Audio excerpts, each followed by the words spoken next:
विधायक साहब के साथ मीटिंग थी आज। कल जो ठेकेदार ने इन लोगों को हटाया था, आज विधायक साहब ने क्लियर कराया है कि ये लोग जितने भी थे, 300-400 की संख्या में लोग आए हैं निकल के, ये लोग जितने भी थे ये ठेकेदार के अंडर में थे और ये मशीन की जगह रखे हुए थे। मशीन का टेंडर कैंसिल हुआ है और ठेकेदार इनका शोषण कर रहा था। उसने इनके पीएफ वगैरह भी काटे, ठीक है जी। और 2.5-3-4 साल से लोग लगे हुए हैं, कोई 3 साल से, कोई 4 साल से है। तो विधायक साहब ने क्लियर कराया कि उन्होंने हटाया, ठेकेदार ने, विधायक साहब का कोई रोल नहीं था। और हम विधायक साहब से रिक्वेस्ट कर रहे हैं कि भाई आप कोई भी टेंडर छूटे कि सबसे पहले ये लोग लगने चाहिए जो नौकरी से हटाए गए। और विधायक साहब ने आश्वासन दिया है भाई सबसे पहले यही लगेंगे। हमने साथ ही साथ एक बात रखी है कि जैसे दूसरे शहरों के अंदर पैरोल पे कर्मचारी रखे गए हैं, पानीपत के अंदर भी पैरोल पे रखे जाए। इतने हटाए गए हैं, अब इनका क्या हो, ये घर पे रहेंगे या इनको कहीं एडजस्ट किया जाए? देखो 14 तारीख को कमिश्नर साहब आएंगे यूपी से, और पानीपत कमिश्नर अभी तो है नहीं। जो हम बात करें निगम मेयर भी नहीं है, वो भी पंजाब है, जो उनसे बात करें। जैसे ही मेयर साहब और कमिश्नर साहब पानीपत के अंदर आएंगे, हम उनसे मिलेंगे, चाहे वो आ जाए चाहे वो कल आए। अगर उनसे मिलने के बाद भी कोई उनकी समाधान नहीं निकलता है तो क्या कुछ? देखिए इतने लोग कर्मचारी, हम तो शुरू से ही कर्मचारियों की आवाज़ उठाते आए हैं और मैं सभी कर्मचारियों को एक ही बात कह रहा था, अगर इस तरह से अगर नहीं रखे गए और जवाब मिल गया तो इकट्ठे होकर सड़कों पर उतरने का काम करेंगे। क्योंकि ये लोग कोरोना काल के अंदर सफाई का काम किया है और कई साल अपने जो समय है पानीपत शहर को चमकाने का काम करा है। तो हम तो विधायक साहब से हमारी जो नज़रें है वो टिकी हुई है कि विधायक साहब इस समस्या का हल जल्दी निकालेंगे। क्या कुछ निर्णय लिया जाए? निर्णय के लिए नहीं थी मीटिंग, वो अपना दुख बताने आए थे। और बड़ी अजीब सी बात हुई है कि कमिश्नर ने एक ऑर्डर निकाला है जो एक स्वीपिंग मशीन को कैंसिल किया है। कैंसिल नहीं किया टेंडर, रादर मैं को कमिश्नर साहब ने कंफर्म किया है कि ये जो टेंडर है 2018 में दिया गया था 3 साल के लिए, और जुलाई अगस्त में टेंडर कंप्लीट हो गया, 3 साल चल गया। उसके बाद शहर की व्यवस्था को देखते हुए 1-1 महीने का लगातार एक्सटेंशन किया जा रहा था। तो अब सदन के अंदर सभी हमारे पार्षदों ने रिक्वेस्ट की थी कि ये टेंडर को ख़त्म किया जाए, आगे एक्सटेंशन ना दी जाए।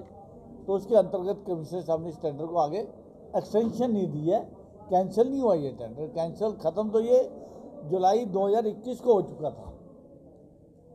तो सर एक बात बताएंगे आप थोड़े से? मैं पहले इनके बात का पूरा जवाब दे दूँ। जो उनकी व्यवस्था है, जो जिसलिए लोग आए, तो कल इन सब कर्मचारियों को नौकरी से निकाल दिया कंपनी ने। तो आज ये लोग कल भी मिलने आए थे, बाई चांस मैं कल चंडीगढ़ में था, इनसे मुलाकात नहीं हो पाई थी। तो आज सुबह गोविंदा का फ़ोन आया था, तो मैंने कहा था आप इसे 11 बजे आ जाइए, मैं ऑफिस में आ जाऊँगा। तो 11-11:30 आ गए थे। उनकी पूरी बात सुनी और बड़ी हैरानगी जब मैंने उनसे पूछा कि आप मशीन पे आप में से कितने लोग काम करते थे, तो उन्होंने कहा जी 6 या 7 लोग हम काम करते हैं मशीन के ऊपर। ये उनके बयान है और मैं चाहता हूँ आप ये बयान उनके भी लीजिए, सिर्फ मेरे कहने से नहीं, जो मुझे बता के गया आप उनसे कंफर्म कर दीजिए ये बात, ठीक है। टेंडर एक ही एक्सटेंड नहीं हुआ, बाकी टेंडर शहर के वैसे ही चल रहे हैं जब तक कि नई व्यवस्था जो सदन के अंदर कई बार डिस्कस हो चुका है, कभी है कि 1 जोन में करें, इसको 4 जोन में करें, 2 जोन में करें, ये फाइनल नहीं हो पा रही है ना।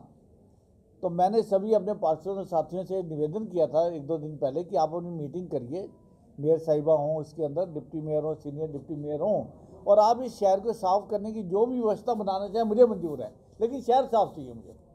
आप व्यवस्था कुछ भी बना लीजिए लेकिन उसको लागू करिए।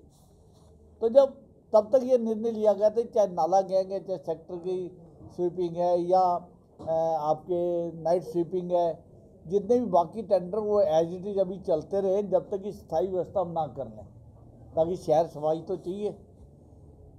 तो उसके अंतर्गत जब ये पता चला कि कल जो कंपनी है उनका कोई बॉबी इंचार्ज है, उसने इन सबको ये कह दिया कि सबको निकाल दिया कि आप जाइए, जबकि टेंडर सिर्फ एक मशीन का ख़त्म हुआ है और उसके ऊपर 6 या 7 लोग काम करते हैं। ये सब खुद बता के गए हैं मुझे।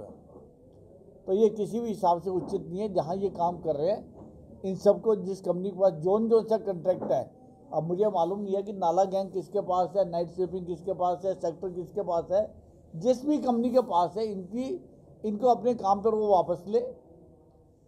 और अगर कुछ लोग जो 10 या 15 लोग हैं जो मशीन पे थे वो बेरोजगार हो गया है, तो कमिश्नर साहब 14 तारीख को आएंगे, कोई ना कोई व्यवस्था उसकी करेंगे।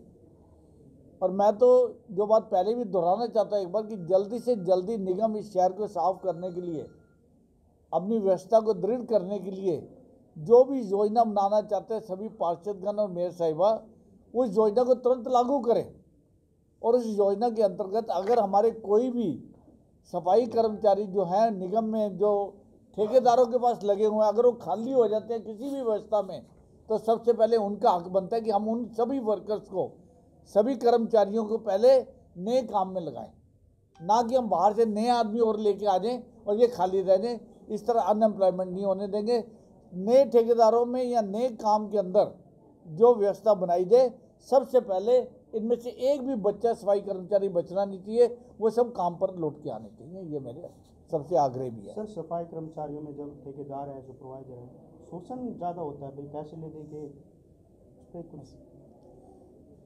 देखिए, आज इन्होंने ये बात भी उठाई है कि हमें अगर पेरोल पे निगम ले ले और सफाई व्यवस्था में, तो ये बाद में कमिश्नर साहब से और सभी अपने जो पार्षद हैं और मेयर साहिबा से बैठ के डिस्कस करेंगे इसको, और जैसे निर्णय लेंगे कलेक्टिव निर्णय की जरूरत है। इसमें मेनली रोल जो है वो नगर निगम का, विधायक का नहीं है, लेकिन उनकी जो उनकी रिक्वेस्ट है उसको मैं सदन में रखूँगा जरूर।